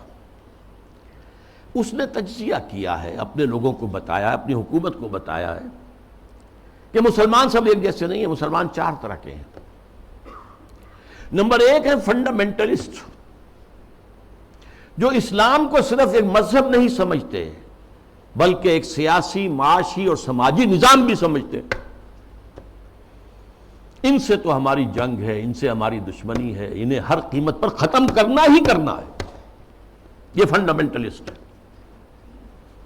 نمبر 2 پر ٹریڈیشنلسٹ ہیں، روایت پسند علماء، ان کے مدرسے ہیں، قال اللہ قال رسول ہے، انہیں نظام سے کوئی بحث نہیں ہوتی.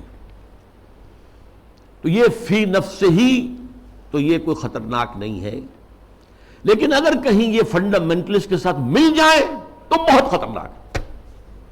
اس کی وجہ کیا ہے کہ انہیں جو ایکسپوژر حاصل ہوتا ہے، ہر جمعے کو لوگ آ رہے ہیں کھچے ہوئے، کچے دھاگے سے بندھے ہوئے آ رہے ہیں، اور وہاں پر ان کو جلسہ مل گیا، گفتگو ہو رہی ہے.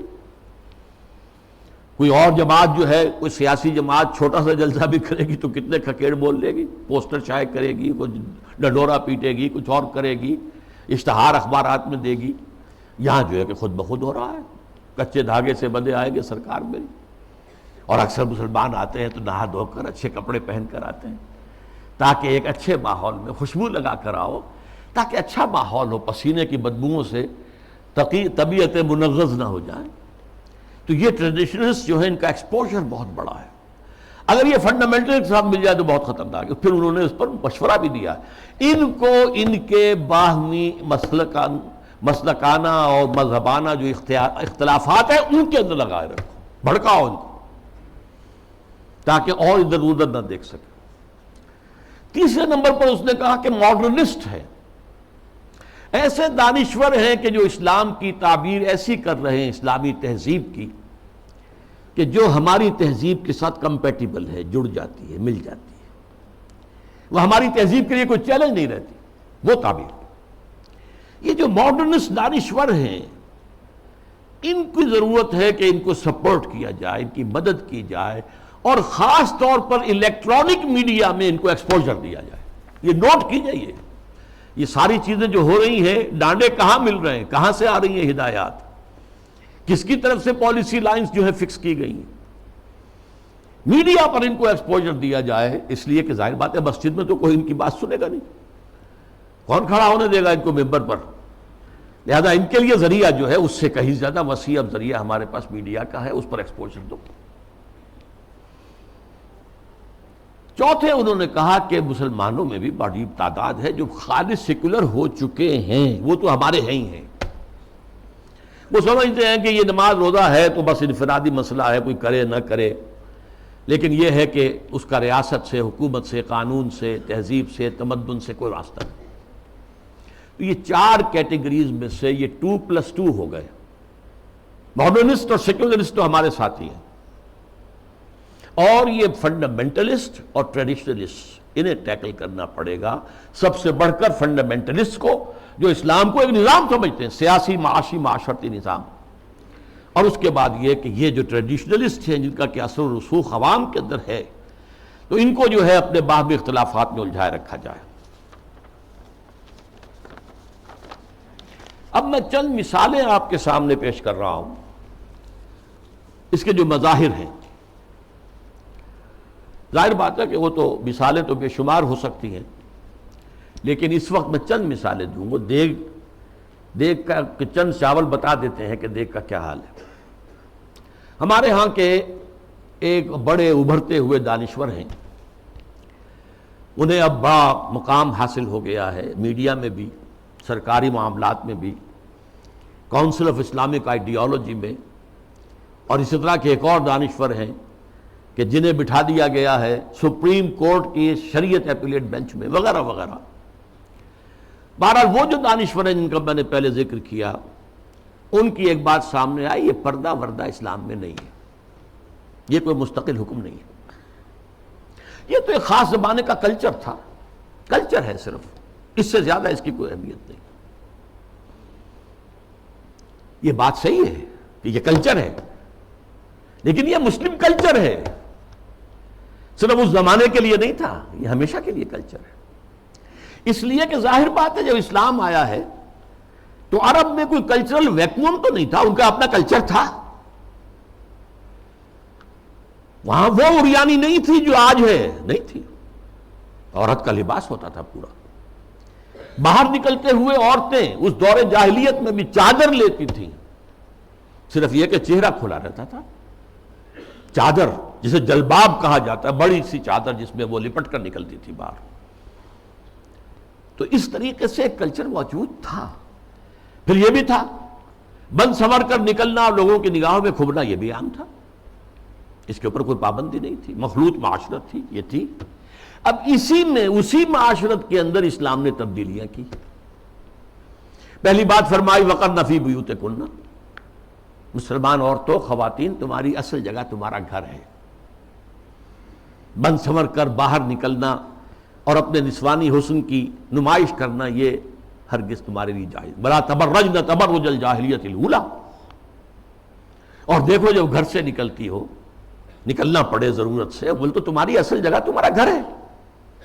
نکلنا ہے تو بھی جلباب جو ہے، جلباب اس کا ایک پلو اپنے چہرے کے آگے بھی لٹکا لیا کرو، نقاب کی شکل کے اندر، کہ چہرہ چھپ جائے۔ تمہارا جو نسوانی حسن ہے، جس کا سب سے بڑا انڈیکس جو ہے چہرہ ہوتا ہے، وہ عام لوگوں کی نگاہوں میں نہ آئے۔ یہ سارے احکام کائے کے لیے دیے گئے۔ اس معاشرے میں ایک تبدیلی کی گئی۔ دوپٹہ وہاں بھی تھا،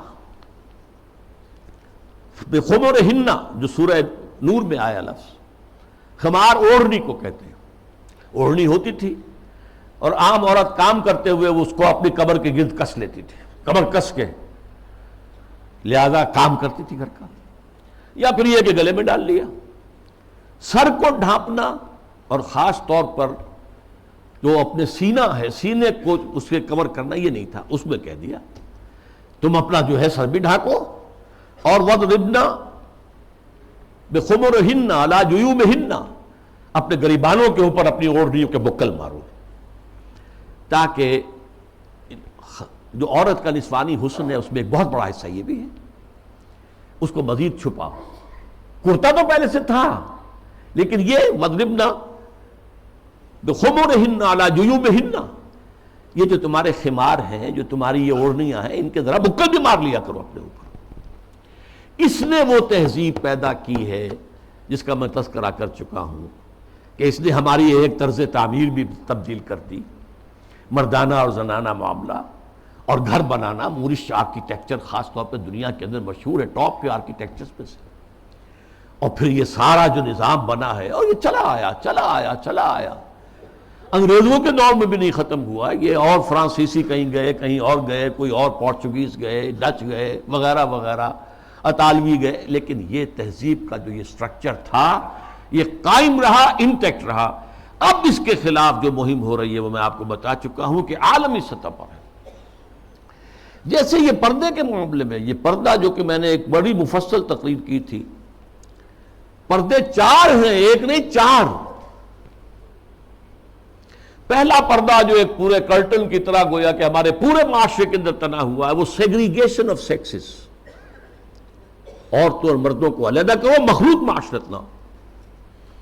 دعوت ولیمہ ہو رہی ہے تو ایک طرف عورتیں ہیں، دوسری طرف مرد ہیں، مخلوط نہیں۔ لیکن اب مخلوط بھی ہوتی، وہ تو جدید تہذیب جو ہے جیسے جیسے پھیل رہی ہے، اور کمال یہ کرتے ہیں کہ دولہا اور دلہن کو سجی سجائی دلہن کو لا کر جو ہے وہ وہاں پر اسٹیج پر بٹھا دیتے ہیں۔ بڑھ رہا ہے کینسر جو ہے وہ آگے سے آگے بڑھ رہا ہے۔ پہلا پردہ سیگریگیشن، ٹھیک ہے، کوئی کام کرنے کی پابندیاں نہیں ہے، تعلیم حاصل کرنے پر پابندی نہیں ہے، لیکن یہ کہ سیگریگیشن کے ساتھ ہوگا جو بھی معاملہ ہوگا۔ میں تفصیل سے کر چکا ہوں، وہ میری تقریر کے ویڈیو بھی ہیں، آڈیو بھی ہیں، وغیرہ وغیرہ، اور شاید وہ کہیں مضمون کی شکل میں میثاق میں چھپ بھی چکی ہو۔ اگلا پردہ کیا ہے کہ عورت گھر سے نکلے تو یا جلباب کے اندر لپٹی ہوئی ہو، اور یا یہ ہے کہ پھر اسی کی ایک شکل بن گئی، وہ لپٹی ہوئی بھی ہو، اپنے چہرے کے اوپر ایک اس کا حصہ پلو لٹکا بھی لے، اسی کی شکل بعد میں برقعے کی شکل میں آ گئی، آسانی ہو گئی۔ جلباب میں ہے تو آپ کا ایک ہاتھ جو ہے عورت کا وہ چادر کو سنبھالنے پر لگے گا، صرف ایک ہاتھ فری ہوگا، اگر آپ نے برقع اوڑھ لیا ہے اور نقاب بھی ڈالا ہوا ہے، دونوں ہاتھ فری ہیں. ڈاکٹر کے ہاں جانا ہے، بچے کو لے کر دکھانا ہے، بچے کو گود میں لیا اور ایک ہاتھ میں بوتل لے رکھی ہے دوا کے لیے، ورنہ یہ ہے کہ معاملہ مشکل ہو جائے گا. تو برقع اس کی ایک ارتقائی شکل ہے. تیسرا پردہ چار دیواری، گھر کے اندر صرف محرم داخل ہوگا، نہ محرم نہیں جائے گا. چاہے وہ آپ کا داماد ہے، لیکن داماد کی محرم صرف اس کی بیوی ہے، آپ کی ایک بیٹی ہے، دوسری بیٹیاں اس کی محرم نہیں ہے. ساس محرم ہے اور آپ کی بیوی آپ کی محرم ہے، وہ اگر آئی ہوئی ہے اپنے میکے میں ٹھیک ہے، لیکن یہ کہ اندر جو دوسری لڑکیاں ہیں وہ نامحرم ہیں، سالیاں جو ہیں وہ تمہاری محرم نہیں ہیں. یہ تیسرا پردہ ہے. چوتھا پردہ ہے ستر. محرموں کے سامنے بھی پورا جسم نہیں کھول سکتے، صرف چہرہ، سر کے بال بھی نہیں، ہاتھ اور پاؤں. یہ ستر کہلاتا ہے. یہ تیسرا پردہ ہے. ان تین چیزوں کے علاوہ کوئی جسم کا حصہ باپ کی نظر پہ بھی نہیں آنا چاہیے، بھائی کی نظر میں بھی نہیں آنا چاہیے. مستور رہے گی گھر کے اندر بھی مسلمان عورت. اس کے بعد جو ہے وہ صرف شوہر کا معاملہ ہے.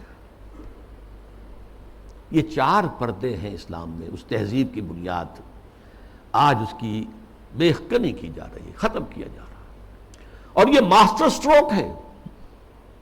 اسلامی تہذیب کی جڑ کھود دینے والی شے یہ. جیسے کہ میں نے عرض کیا کہ ایک کلچر تھا، اس کلچر کے اندر کچھ اضافہ کر دیا گیا. ایسے ایک مثال حج کی ہے. حج تو دور جاہلیت میں بھی ہو رہا تھا، بس یہ تھا کہ تلبیہ میں انہوں نے شرک شامل کر دیا تھا. لبیک اللہم لبیک، لبیک اللہم لبیک، لبیک لا شریک لک لبیک الا شریکا تملکہ وما ملک. میں حاضر ہوں پروردگار، میں حاضر ہوں، تیرا کوئی شریک نہیں سوائے اس شریک کے کہ جس کا تو ہی مالک ہے. اس کے پاس جو اختیارات ہیں وہ بھی تیرے ہی اختیار میں ہیں. یعنی وہ جو عیسائیوں کی تثلیث ہے، تین میں ایک، ایک میں تین، تو اس تلبیہ میں توحید بھی ہے اور جو ہے شرک بھی ہے، وہ ختم کر دیا گیا. اب تلبیہ کیا ہے؟ لبیک اللہم لبیک، لبیک لا شریک لک لبیک، ان الحمد والنعمت لک والملک لا شریک لک. بس یہی اصلاح کی گئی نا. تلبیہ پہلے بھی تھا، اب بھی. طواف حرم کا پہلے بھی تھا، اب بھی ہے. بیت اللہ آپ جانا ہے، منا میں ٹھہرنا ہے، اور پھر اس کے بعد جو ہے وہ جانا ہے عرفہ، میدان عرفات میں. اس میں کیا غلطی ہو گئی تھی کہ قریش کہتے تھے کہ ہم تو حرم کے متولی، ہم حدود حرم سے باہر نہیں جا سکتے، وہ صرف منا میں ٹھہرتے. اس کو روک دیا گیا.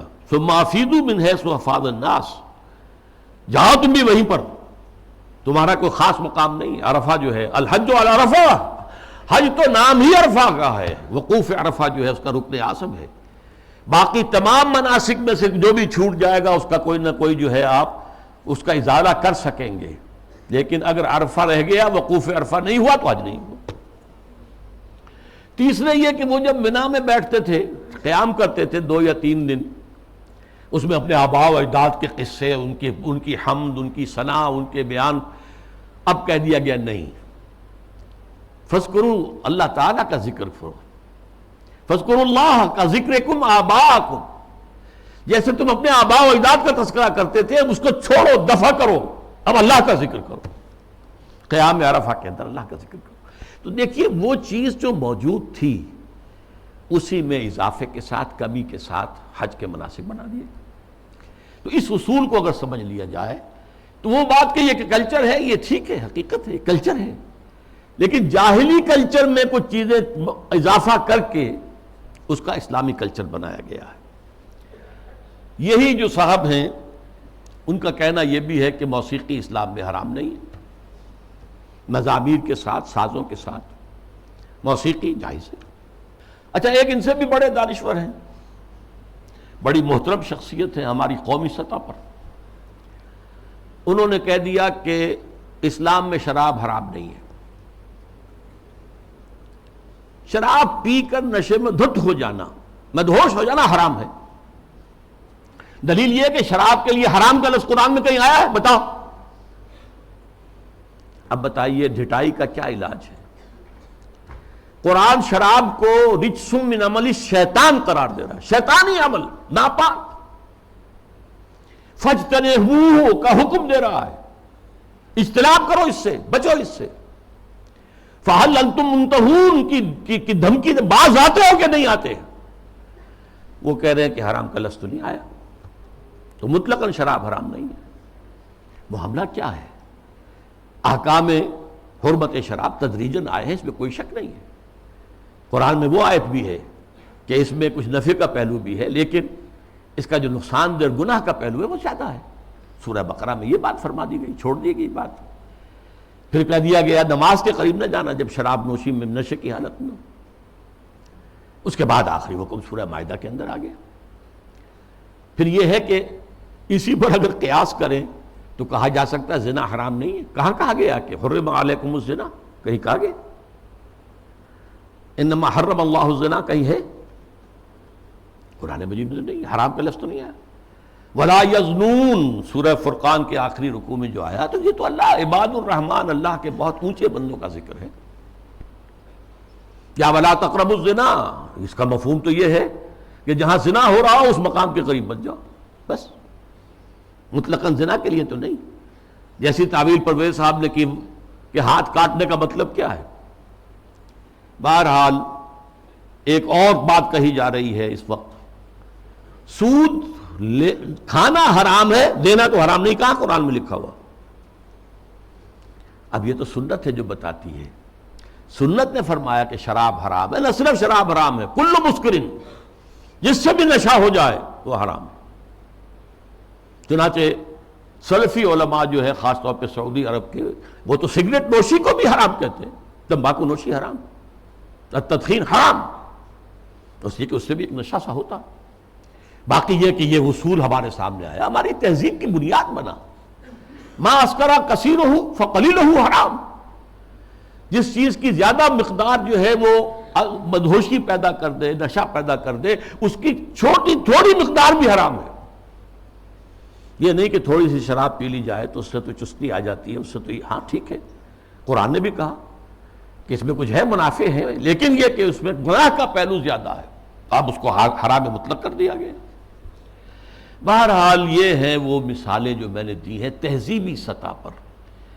باقی جو اور کام ہو رہے ہیں جو اسلام کی بہکنی کے لیے، لیکن تہذیب، مسلمانوں کی تہذیب جو تاحال کچھ انٹیکٹ چلی آ رہی تھی اور ابھی کچھ اثرات اس کے باقی ہیں، جس سے کہ کلیش آف سویلائزیشن جو ہے اس کے اندر قرار دیا گیا مسلمان تہذیب جو ہے وہ ہمارے لیے ایک چیلنج ہے، جس کے لیے کہ اب ایک بڑا میڈیا اور اربوں ڈالر خرچ کیے جا رہے ہیں۔ اسی میں ایک ہائر لیول پر ایک بات اور بھی ہے، اور یہ بہت سویپنگ ہے۔ قرآن کو بھی اب نہیں چھوڑا گیا، اس پر بھی حملہ ہے۔ قرآن سے بھی صرف اصول لیے جائیں گے، اسپیسیفکس، معین احکام قرآن کے جو ہیں وہ صرف اپنے دور کے لیے تھے۔ اگر زنا کا، شادی شدہ مرد اور عورت کا، رجم کا ہے، یہ اپنے وقت کی بات ہے، یہ مطلقاً نہیں ہے، ہمیشہ کے لیے نہیں ہے۔ ہاتھ کاٹ دینا چوری کا، یہ اس دور کے لیے تھا، ہمیشہ کے لیے نہیں ہے۔ اصول لے لو، زنا نہیں ہونا چاہیے، اصول لے لو، چوری نہیں ہونی چاہیے۔ اسپیسیفکس جو ہیں خاص طور پر حدود و تعزیرات کے اندر، یہ صرف اس دور کے ماحول کے اعتبار سے تھیں، یہ چیزیں لاگو نہیں ہیں۔ یعنی سنت تو سنت ہے، آگے قرآن کے اوپر بھی ہاتھ صاف کیا جا رہا ہے، بازی بازی بارش بابا ہم بازی۔ حالانکہ یہ بات نوٹ کر لیجئے کہ یہ ختم نبوت کی نفی ہے، اس لیے کہ تکمیل نبوت و رسالت جو ختم نبوت کا لازمی تقاضا ہے، اس کا مطلب تو یہ ہے کہ ہدایت آخری آ چکی اور دین کی تکمیل ہو چکی۔ الیوم اکملت لکم دینکم واتممت علیکم نعمتی ورضیت لکم الاسلام دینا۔ اگر دین ابھی عثمانی میں مکمل نہیں ہوا تھا اور قرآن جو ہے لفظ لفظ اس کا اگر لازم نہیں ہے تو ابھی نبوت ختم نہیں ہونی چاہیے تھی، پھر تو ابھی وحی کا دروازہ کھلا رہنا چاہیے تھا، جیسا کہ غلام محمد قادیانی نے کہا۔ اگر تو یہ چیزیں جو ہے ابھی اور تمدنی ارتقاء کے ساتھ، حالات کی تبدیلی کے ساتھ خود قرآن کے اندر بھی کوئی رد و بدل ہو سکتا ہے، تو پھر گویا کہ ہم نے ختم نبوت کی مہر توڑ دی۔ اسی لیے یہ ختم نبوت کا فتنہ، اس کی نفی، اس کی مہر کو توڑنا، غلام احمد قادیانی اور سنت کی اس طرح کی نفی جو غلام احمد پرویز کے ہاتھوں ہوئی ہے، یہ آپس میں بہت ایک دوسرے سے قریب ہے، حاصل دونوں کا ایک ہی ہے۔ اب جو نتیجہ میں نکال رہا ہوں، اس گمراہی کا جادو جو ہے وہ اب سر چڑھ کر بول رہا ہے، اور ایک عظیم سیلاب کے مانند اسلام کی بچی کھچی تہذیبی اقدار کو بھی ختم کرنے پر تلا ہوا ہے۔ آخر میں عرض کروں گا کہ اس کا علاج کیا ہے۔ واقعہ یہ ہے کہ علاج آسان نہیں ہے، لیکن ہمیں اپنی نجات کے لیے، اخروی فلاح کے لیے اپنی سی محنت اور سعی اور جہد کرنی ہی کرنی ہے، پیسیولی نہیں لینا ہے۔ ہاں باطل کا طوفان ہے، بہت سخت ہے، ٹھیک ہے، لیکن کھڑے رہنے کی کوشش کرنا ہے، بلکہ اس کا رخ موڑنے کی کوشش کرنی ہے۔ اصل تو اس کا رخ موڑے گا اگر کسی وقت اللہ کرے کہ یہ پاکستان کے نصیب میں ہو کہ کسی ملک میں اگر اسلامی نظام مکمل قائم کر کے دکھا دیا جائے دنیا کو، اس کی برکات لوگوں کو بچشم سر نظر آ جائے، تب اس دجالیت کا توڑ ممکن ہوگا، اس سیلاب کا رخ موڑا جا سکتا ہے۔ لیکن اس اصول کو عام کرنا، خود اپنے ذہن کے اندر بٹھا لینا کہ کتاب اللہ اور سنت رسول اللہ لازم و ملزوم ہے، ان کے درمیان متن اور شرح کا تعلق ہے، رشتہ جو ہے متن اور شرح، ایک متن ہے ایک اس کی شرح ہے، اور اس کی حتی الامکان ہر مسلمان تبلیغ کرے، اسے پھیلائے اپنے رشتہ داروں میں، اپنے قریبی لوگوں میں، اپنے عزیزوں میں، جہاں کام کرتا ہے وہاں کے جو اپنے کولیگز ہیں ان میں۔ اور دوسری اور اہم تر بات کیا ہے، ہم خود قائم رہے پورے کے پورے اسلامی اقدار پر، ہم اپنے گھروں میں اسلامی پردہ نافذ کریں، ستر و حجاب کے احکام نافذ کریں، یہ تو ہم کر سکتے ہیں۔ ابھی ہمارے ملک میں مصطفیٰ کمال پیدا نہیں ہوا، ٹھیک ہے، ایک شخص نے اس کو، مشرف صاحب نے آئیڈیل قرار دیا، لیکن ابھی کسی نے پردہ جو ہے اس کو لازماً منسوخ نہیں کیا، جیسا کہ ترکی میں ہو گیا تھا۔ لیکن یہ کہ اگر ہم نے کیا ہے تو خود کیا ہے، مغربی تہذیب کو خود اپنے سینے سے لگایا ہے۔ شرعی پردہ نافذ کرو اور اسلامی تہذیب کے ساتھ چمٹ جاؤ، تمسک کرو، چاہے تم اجنبی ہو جاؤ، چاہے تمہیں دقیانوسی کہا جائے، چاہے تم پر پھپتیاں کسی جائیں کہ اگلے وقتوں کے ہیں یہ لوگ، انہیں کچھ نہ کہو، یہ فنڈامنٹلسٹ ہیں، یہ تاریخ خیال لوگ ہیں، یہ رجعت پسند قسم کے لوگ ہیں، یہ قدامت پرست لوگ ہیں، یہ کٹھ ملا ہیں، جو چاہے کہہ دے دنیا، لیکن برداشت کرو، کھڑے ہو جاؤ۔ وہی حدیث، اسی پر میں اپنی بات ختم کروں گا جو میں نے سنائی تھی، بدا الاسلام غریباً وسیعود کما بدا، آج اسلام کے غربت کا سب سے بڑا دور آ چکا ہے۔ پہلے ریاستی اور سیاسی سطح کے اوپر آیا تھا، پھر معاشی سطح کے اوپر آیا، پھر اب جو ہے تہذیبی سطح پر، سماجی سطح پر، آئلی قوانین پر، ستر و حجاب کے احکام پر، عصمت و عفت کی اقدار پر، شرم و حیا کی اقدار پر یہ جو حملہ ہے، یہ غرب بدا الاسلام غریباً وسیعود کما بدا، یہ اپنی انتہا کو پہنچ گیا۔ فطوبی للغرباء، تو ان لوگوں کے لیے تہنیت ہے، مبارکباد ہے جو اسلام کی اس غربت اور اجنبیت کے دور میں خود غریب بن جائیں، اجنبی بن جائیں، تانے سنیں لیکن کھڑے رہیں، اسلام کو اور اسلامی اقدار کو سینے سے لگائے رکھیں، چمٹے رہیں۔ وہ لوگ ہیں جن کے لیے مبارکباد ہے، تہنیت ہے، بشارتیں ہیں۔ اللہ تعالیٰ مجھے اور آپ کو اس معیار پر پورا اترنے کی توفیق عطا فرمائے۔ الحمدللہ الذی ہدانا لہذا وما کنا لنہتدی لولا ان ہدانا اللہ۔ جو بھی اللہ نے ہمیں ہدایت اپنی کتاب اور اپنے رسول کی سنت کے ذریعے سے عطا کی ہے، اس پر قلب کی گہرائیوں سے شکریہ ادا کیجئے۔ الحمدللہ الذی ہدانا لہذا وما کنا لنہتدی لولا ان ہدانا اللہ۔ ربنا لا تزغ قلوبنا بعد اذ ہدیتنا وہب لنا من لدنک رحمہ۔